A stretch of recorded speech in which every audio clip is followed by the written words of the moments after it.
Shikues të nderuar, ju përshëndes, do të jemi së bashku në vijim për të njohur më gjërësisht, ne themi gjithmonë me zhvillimet më të fundit, por jo vetëm edhe me të ftuarit, ku do të diskutojmë çfarë ka ndodhur përgjatë momenteve të fundit. Në fakt, në ditët e sotme do të jemi me dy të ftuar në studio ku do të flasim për sa i përket reformës zgjedhore, por jo vetëm.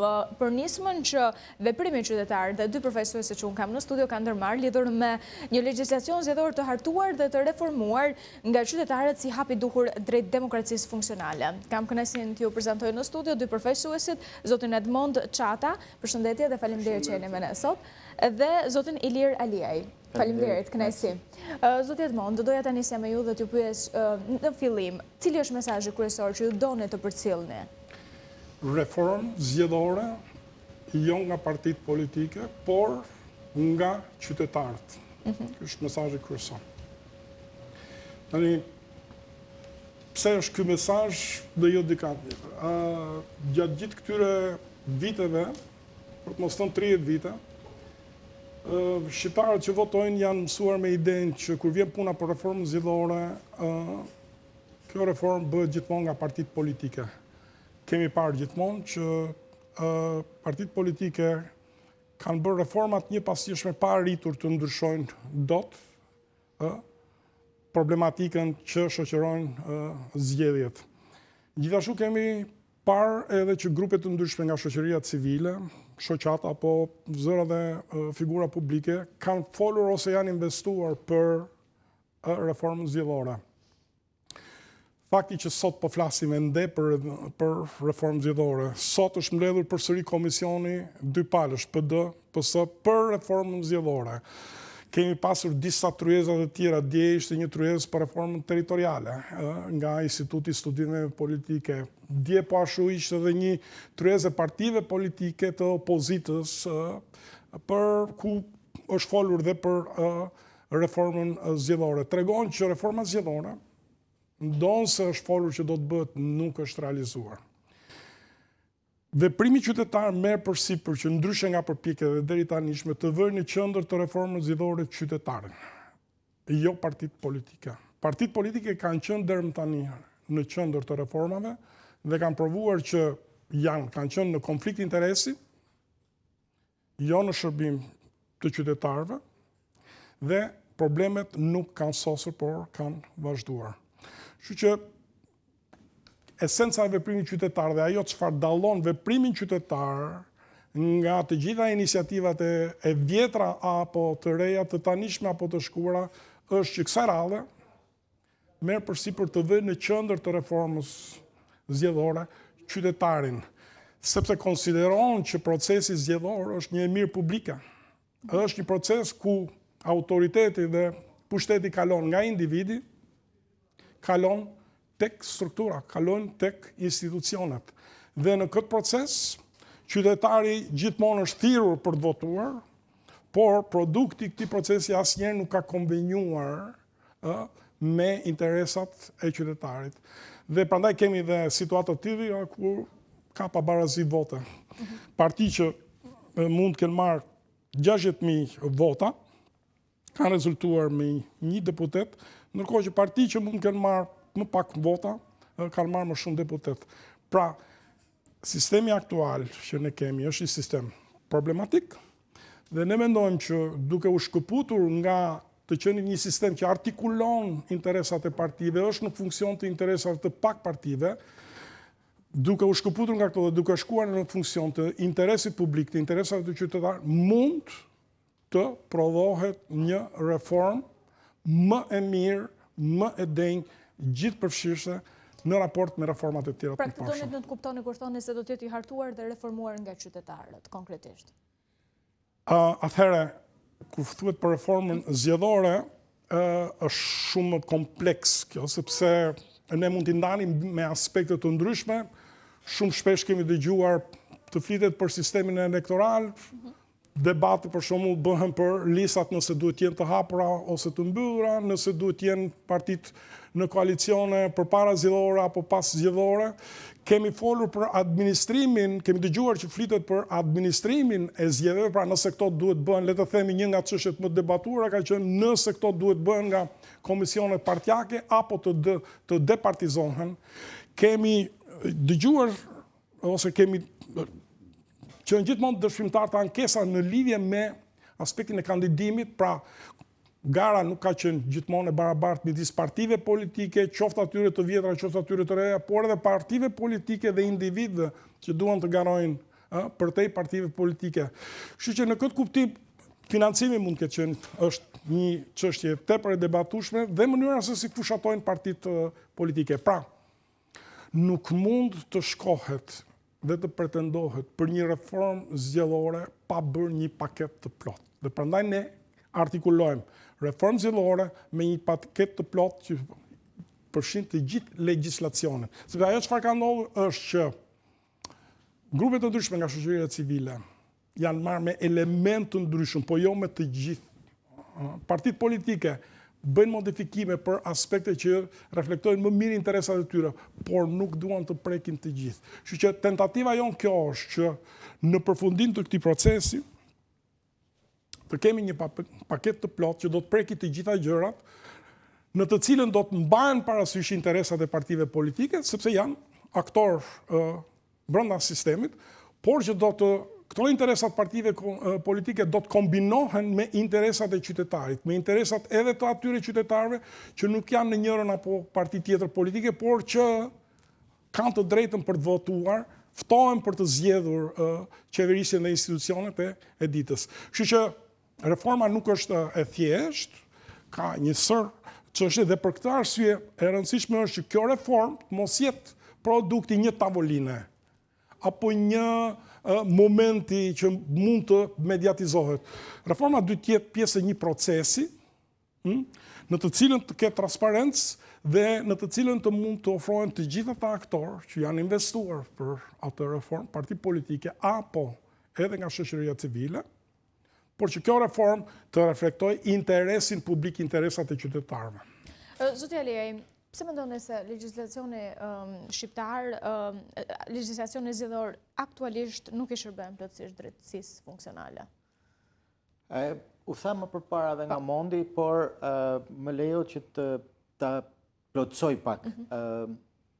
Mas çdo zgjedhje ne kemi një raport që vjen nga OSBE Odiri për zgjedhjet dhe për rekomandimet që ato japin për çfarë duhet përmirësuar. Siç u tha, partitë politike marrin vetëm atë pjesën që atyre intereson dhe nuk marrin atë çfarë na intereson ne si qytetarë. Dhe unë po marrë vetëm një shembull, në zgjedhjet e kaluara, për shembull, me vendim të gjykatës kushtetuese u hoq hersi. Pra në 2021 ne kishim atë të ashtu quajturin hers. Në zgjedhjet e 2025-s, maj 2025, u mbyll lista komplet. Pra ishin disa politikan që ishin preferuar të kryetarit të partisë, të cilët ishin në listë të sigurt, pra u quhet lista e sigurt. Po a përfaqësojnë këto politikan, a përfaqësojnë interesat e qytetarëve dhe të popullit në përgjithësi? Unë kam dyshimet e mia, sepse ti aty ke politikan, të cilët po t'jenë në një garë të hapur, është e vështirë a marrin as marrin 100-200 vota. Pra dhe ky është problemi më i madh. Pra ne me këtë çfarë ne kërkojmë ta hapim fushën për të gjithë, të jetë e barabartë për gjithë, si për atë që do të hyjë sot në politikë nëpërmjet zgjedhjeve të rregullta dhe për atë që ka 30 vjet në politikë. Ne nuk kemi kundra asnjërit as tjetrit dhe ky është thelbi i kësaj që ne po përpiqemi të bëjmë. Keni një model specifik që propozoni ju sa i përket le të themi faktit për të përfshirë drejt për drejt qytetarët në hartimin e ligjit? E para duhet theksoj faktin që ne nuk kemi, kjo është tavolina, sot kemi bërë tavolinën e dytë dhe jemi shumë të kënaqur edhe për faktin që kryetari i KQZ-s, Ilirian Qelibashi, ishte prezent aty me ne dhe na mbështeti. Kjo është e para që duhet them. E brenda kësaj, unë duhet them edhe këtë tjetër. Ne nuk po propozojmë një sistem të ri.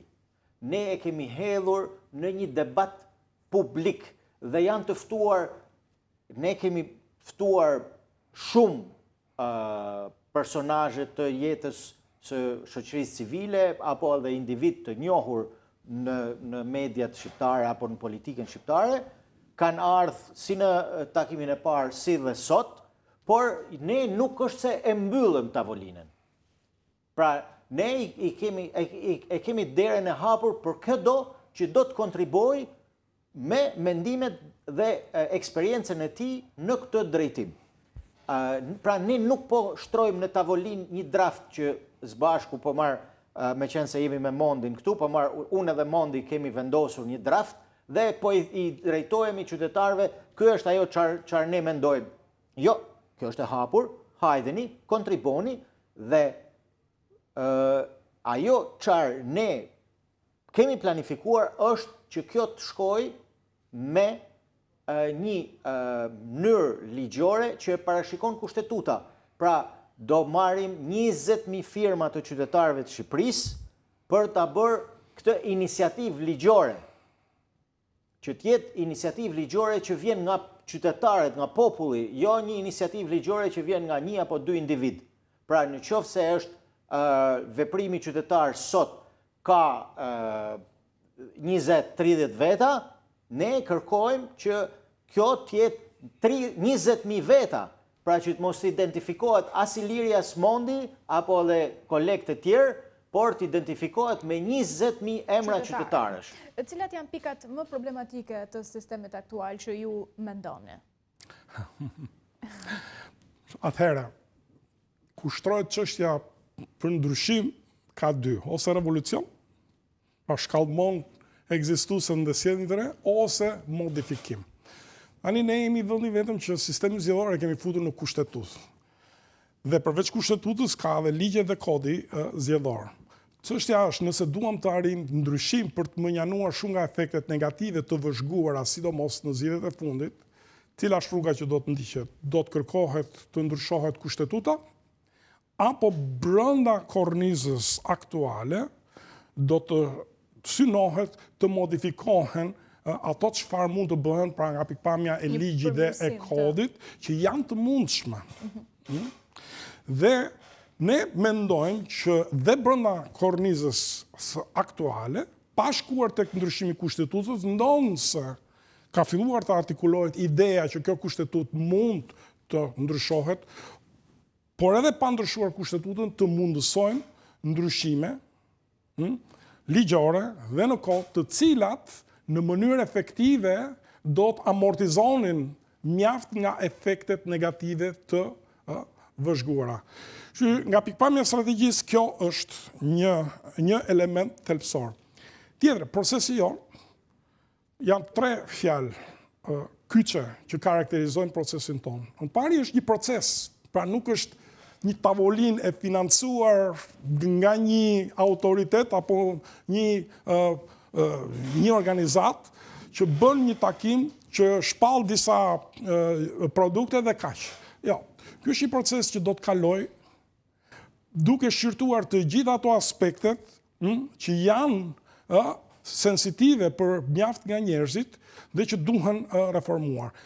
Elementi i fjalës dytë është bashkëpunim dhe bashkëveprim, që do thotë në këtë proces askush nuk është i përjashtuar.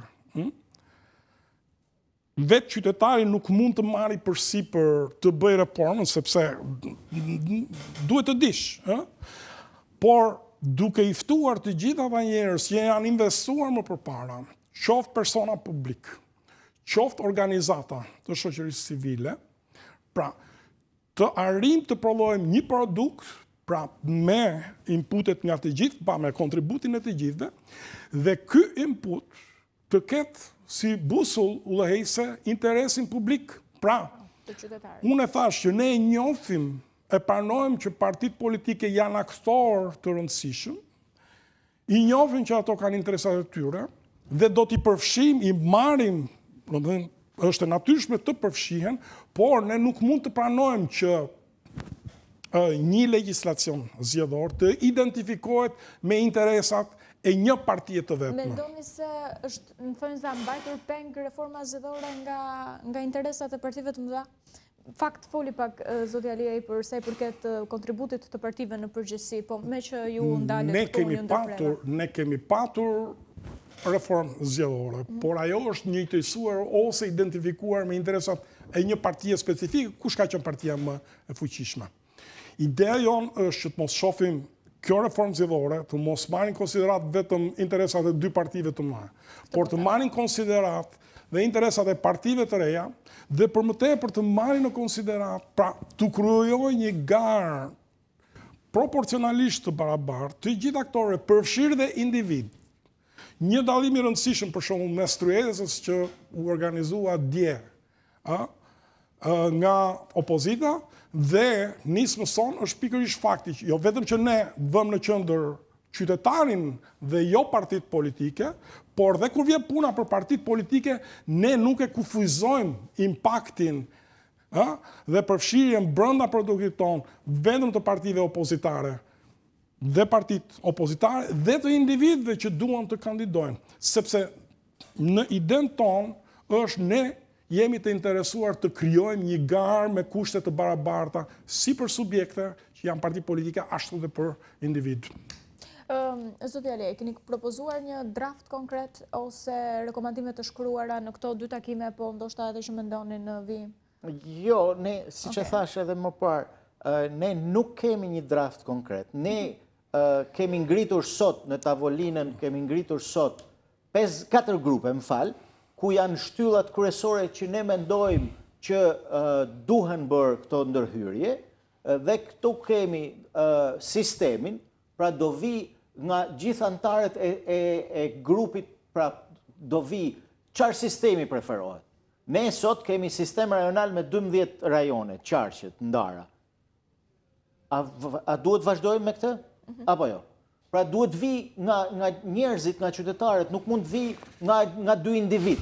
Pra dhe ky është ndryshimi që kemi ne, se e tha edhe Mondi më përpara. E dyta, financimi i partive politike dhe fushatët e partive politike. Është shumë e rëndësishme kjo. Pra duhet, pra përsëri këto do vinë nga grupet e punës, nuk do vi nga mendimi im apo i një kolegu tjetër. Pra dhe kjo është diferenca që ne po bëjmë, domethënë. Dhe ne për të qenë edhe më i detajuar në këtë aspekt, tavolina nuk do i përqendrojmë vetëm në Tiranë. Ne do shkojmë, do bëjmë takime me qytetarët, me shoqërinë civile edhe në vendet, në qytetet e mëdha të Shqipërisë, për të marrë edhe nga ato ide dhe mendime lidhur me këtë që duam të bëjmë. Dalim pak edhe tek vota e diasporës. Si e shihni? Edhe çështjen e saj, çështjen e përfaqësimit të saj. Personalisht unë mendoj që është e domosdoshme, sepse pothuajse jetojnë po aq shqiptar jashtë Shqipërisë sa jetojnë edhe brenda Shqipërisë, plus kontributi i tyre është i jashtëzakonshëm. Me sa di unë, vitin që shkoj, kanë ardhur në Shqipëri 1.4 miliard euro, dhe kjo është si tush zyrtare, pra pa futur këtu ato eurot që vinë me mikun, me shokun, me vllajin, me babain, me maman, pra se kemi edhe përsëri pra një rritje, dhe kjo është e konsiderueshme për ekonominë e Shqipërisë. Pra kjo është e para, ato duhet marrin pjesë patjetër në vendimarrjen tonë. Dhe e dyta është që a është bërë më e mira për pjesëmarrjen e tyre. Sigurisht që jo, por unë mendoj që hapi i parë është hedhur. Çdo gjë duhet përmirësim, në çdo moment ka nevojë për përmirësim, dhe hapi i parë është hedhur me ato problematikat që janë ngritur edhe nga partitë politike apo nga vetë diaspora, por e rëndësishme është që jemi, si tush, e kemi bërë pjesë diasporën tonë, shqiptarët që jetojnë jashtë, e kemi bërë pjesë. Tashmë, hajde që bëjmë një mundësi, një hap për të përmirësuar problematikat e hasura. Çfarë mekanizmash do të propozoni për një tjetër temë, në fakt tani? Është ajo e blerjes së votës. Keni ju, le të themi, mekanizmat tuaja për të propozuar, për ta zgjidhur këtë, për ta luftuar këtë fenomen? Shiko, personalisht mendoj, sepse kjo është duhet vi nga tavolinat, si thosh, po kjo është personale. Unë mendoj që legjislacioni aktual nuk është më i keq i mundshmi për ndalimin e blerjes së votave, por duhet zbatuar, se këtu kemi problematikat ne. Pra legjislacioni është, po zbatimi pastaj që donë. Po, tek zbatimi, sigurisht që ky legjislacion ka nevojë për përmirësime, por duhen zbatuar. Kjo është e gjithë problematika që kemi ne. Dhe pse shihni kështu sikur nuk zbatohen? Pse ndodh? Me që jemi përpara se të largohem nga tema, se sigurisht duhet të flasim edhe ka disa arsye. Arsyeja e parë është politizimi i jetës publike në Shqipëri. Pra, në qoftë se unë do jem nesër deputet ose kandidat për deputet, unë do siguroj për ato që më përkrahen, do siguroj vende pune. Pra, kjo është politizimi i jetës publike. Dyta është çështja e indiferencës së institucioneve. Sepse institucionet në shumicën e rasteve nuk bëjnë punën që duhet bëjnë. Dhe këto dyja mendoj që janë pjesët kryesore të gjithë kësaj problematike. Dhe me që jemi tek deputetët, jo për fenomenin e blerjes së votave, po do doja të ndalesha zoti Edmonde edhe tek ndoshta fakti se duhet forcohet llogaridhënia ndaj zgjedhësve. Mendoni se duhet ndryshuar kjo sistemi aktual, a krijon deputet të pavarur? Kjo është një temë vërtet sensitive dhe duke parë dhe ndryshimet në strukturën elektorale, pra partitë e mëdha kanë filluar të humbasin elektorat dhe ky elektorat po shkon në drejtim ose të partive të reja ose të deputetëve të pavarur ose kandidatëve të pavarur. Sigurisht që është një ndër elementët përbërës që kjo, ky produkt ose kjo reformë që ne do tentojmë të bëjmë ta ketë pjesën e vet. Nuk e dëgjon nga partitë politike të flasin për kandidatët e pavarur se nuk janë të interesuar.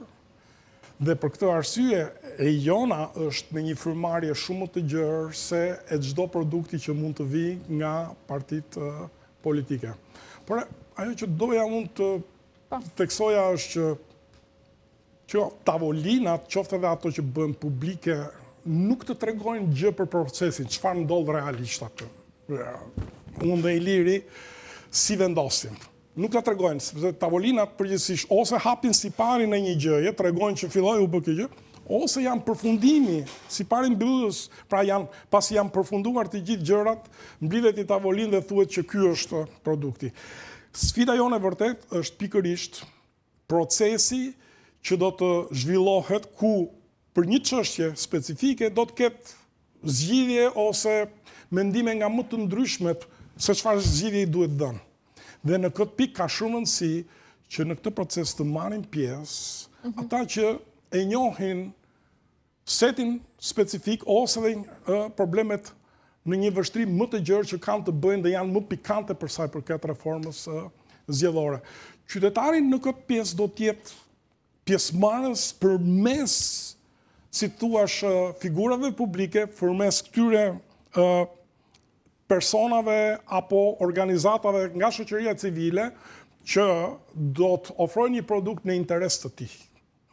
Dhe natyrisht që ne kemi mendojmë që fushata jo nuk do të mbetet vetëm në dhënien e marrjen me shoqërinë civile, por do ta shtrijmë këtë në të gjithë segmentet e shoqërisë. Pra ne do të shkojmë edhe tek qytetari thjesht, dhe tek komunitetet të ndryshme, dhe tek studentët, dhe tek ata nxënës që shndrohen në zgjedhës për herë të parë, në mënyrë që produkti jon të ketë një bazë sa më të gjerë legitimiteti, pra pranëmëshmërie. Dhe është e rëndësishme të krijohet një konsensus politik në këtë rast. Si mund të arrihet ky konsensus politik, le ta themi, për një reformë të tillë zgjedhore? Shiko, unë nuk mund të them tani në këtë moment, më thënë, se si apo qysh do zgjidhet një gjë apo një tjetër. Sepse mendimi individual nuk do të kishte vlerë në kuptim. Por shpresojmë, ky takim që ne bëm nuk do të jetë i fundit. Do kemi të paktën 4 apo 5 tryeza, sepse unë e thash, ajo që ne duam që t'i tregojmë qoftë qytetarëve, po qoftë të gjithë palëve të interesuara, është që produkti jonë do jetë rezultat i një procesi. Nuk do jetë rezultat i kulisave apo i pozicionimeve preferenciale. Unë preferoj këtë më shumë parti dhe do ta latoj ose sjell atë produktin sipas interesit. Jo. Ky është ajo që do të na bëjnë neve të dallueshëm nga të gjithë iniciativat e përpashme dhe vetë një arsye, them unë, përse do duhesh e pranuar nga të gjithë palët. Më fala, mund të shtoj vetëm deri tani, u tha nga Mondi më përpara që deri tani dy partitë e mëdha kanë vendosur dhe s'ka pas një zë tjetër. Ne po afrojmë një alternativë. Një alternativë tjetër, e cila, siç u tha, është një proces. Nuk është thjesht një takim me dyert të mbyllura ku vendosen për interesat e palëve. Jo, ky është një proces që do shkoj derë më derë. Pra nuk është një ditë, një takim dhe ne vendosëm që ta bëjmë këtë. E kuptoj. Zoti Ilir, me që jemi në këtë pikë të bisedës, çfarë garancish mendoni se duhet, garancish institucionale duhen për zgjedhje të lira dhe të ndershme? E para duhet vullnet politik nga partitë politike. Kjo është e para, që do të bëhen, sepse jo shumë larg një shtet shumë i ri, pra vëllezërit tanë, Matan Kufirit, kryen një proces shembullor votimi. I referohen e Kosovës. Kosovës. E thash për qartësuar publikun. Shembulli i Kosovës s'ka nevojë, vetëm pra një gjuhë flasim, një mentalitet kemi, jemi një, por jemi në dy shtete. Po nuk po merrem vetëm me Kosovën. Po ishte shembull, e kuptoj. Po është shembull. Po marr shembullin e një shteti tjetër i cili është i copëzuar në mënyrën më të keqe të mundshme. Nuk është shumë larg nga ne, Bosnia-Hercegovina. Dhe atje sistemi funksionon, sepse partitë politika pra ka vullnet për ta bërë këtë. Pra kaq. Kjo është e para, është vullneti politik. E dyta është hapja e mundësive që në tema të tilla, në diskutime të tilla dhe për ligje të tilla, siç është kodi zgjedhor, të marrin pjesë jo vetëm dy parti, por të marrin pjesë një gëmë e gjerë e shoqërisë civile, qytetarëve dhe aktorëve të cilët janë, sepse ne nuk po flasim këtu vetëm për zgjedhjet e përgjithshme parlamentare. Ne po flasim këtu edhe për zgjedhjet lokale dhe çdo qytetar është interesuar të çojë zërin e tij nëpërmjet këshilltarëve apo kryetarit të bashkisë për interesat e tij dhe të komunitetit. Pra nuk po flasim për diçka të mbyllur. Dhe ky është mekanizmi më i mirë, mendoj. Të shoh, ajo çfarë ka ndodhur është gjithmonë që ndonse është pasur kohë mjaftueshme për dy partitë kryesore në të gjithë kohët e kaluara për të kryer reformë zgjedhore pa trokitur zgjedhjet, çfarë ka ndodhur? Ka qenë reformë zgjedhore momentit fundit. Që do thotë të dy palët kur janë ulur në tavolinë, secili ka parë interesin e vet. Dhe kur është diskutuar një gjë, arsyeja pse nuk është rënë dakord është pikërisht sepse secila parë ka dashur që në atë pikë të reflektohej në masën më të madhe interesi i saj. Dhe ka fituar gjithmonë ajo që ka pasur, si thua, çipet më të mëdha në tavolinë. Në rastin tonë nuk do të jetë kjo. Kam thënë dhe them, ne i respektojmë partitë politike për interesin e tyre, por nuk mund të njëjtësohet një proces zgjedhor, legjislacioni me interesat vetëm të një partie. Atëherë, pyetja që bët ju ishte shumë përse do duheshin partitë politike të pranonin këtë produktuar. Jo vetëm për shkak të legjitimit, bazës më të madhe të legjitimitetit. Pra, do kesh 20.000 firma, do kesh grupe të ndryshme shoqërore që janë shprehur, do kesh shoqërinë civile që do të jetë pjesë e kësaj, por edhe për një arsye tjetër, ne do të luftojmë edhe me faktorin ndërkombëtar. Faktori ndërkombëtar në politikën shqiptare mbetet një faktor mjaft i rëndësishëm. Deri më sot, do thoni ju pse do duhet të marrin në konsiderat. Unë fakt doja të pyesa, nëse keni marrë reagime nga aktorët politikë dhe ndërkombëtar. Po, në takimin tonë parë ishte prezent përfaqësuesi i OSBE-s. Në takimin tonë të dytë ishte prezent. Ne do të vazhdojmë të kemi kontakte dhe me faktorin ndërkombëtar, sepse është një vërtet në kushtet kur lojën për reformën zgjedhore e kanë luajtur gjithmonë të dyja partitë, dhe nëse ka qenë një interes nga faktorin ndërkombëtar për këtë çështje, ata nuk kanë pasur aktor tjetër kujt i drejtohen. Pra, dashur pa dashur, kanë dashur të merren dhe të bëjnë vetëm me produkte që kanë ofruar. Sot, në kushtet kur ke dy partit politike që kanë thënë se kanë filluar një proces, por që do të mbetet për të parë nëse do të jenë aq efektiv, ne dalim si një alternativë. Pra, përveç produktit që ato mund të ofrojnë, ne do të ofrojmë edhe një produkt tonin. Dhe në këtë lojë, ne sigurisht do të angazhojmë dhe do të rreheqim vëmendjen e faktorit ndërkombëtar që ngërçi që është vëzhguar në kontekstin e politikës shqiptare, shoqërisë politike shqiptare, institucioneve politike, po dhe vetë qeverisës, ka edhe një alternativë tjetër. Pra nuk produkti që ofrojnë dy partitë kryesore nuk është më i vetmi alternativë, por do të jetë dhe kjo. Dhe pse do të jetë kjo një alternativë për të marrë konsiderat, do përpiqemi të kongregojmë kontributet e të gjithë atyre. Më thënë, ajo tavolina që u bë dje për reformën territoriale është vetëm një pjesë e gjithë debatit që duhet të ekzistojë për sistemin elektoral, që është vetëm një element i reformës që duhet të bëhet për të gjithë sistemin zgjedhor. Që ideja jonë është kjo, ne do të përpiqemi të bashkojmë, të integrojmë sa më shumë që të jetë e mundur të gjitha kontributet, në mënyrë që produktit jonë të jetë i plot, zgjidhës, trajtues i barabartë të interesave të gjitha dhe mbi të gjitha të ketë qytetarin brenda. Dhe unë fakt në fund të bisedës doja të flistim pak për angazhimin e qytetarëve, edhe pse përgjatë gjithë bisedës ne thamë se mund të angazhohen, kanë mundësi dhe hapi juaj i radhës ky nuk ishte hapi i fundit, do keni takime të tjera, kështu që nëse ka një mesazh ndoshta nga të dy që doni t'ia jepni qytetarëve për t'u angazhuar më shumë, për ta përmbyllur.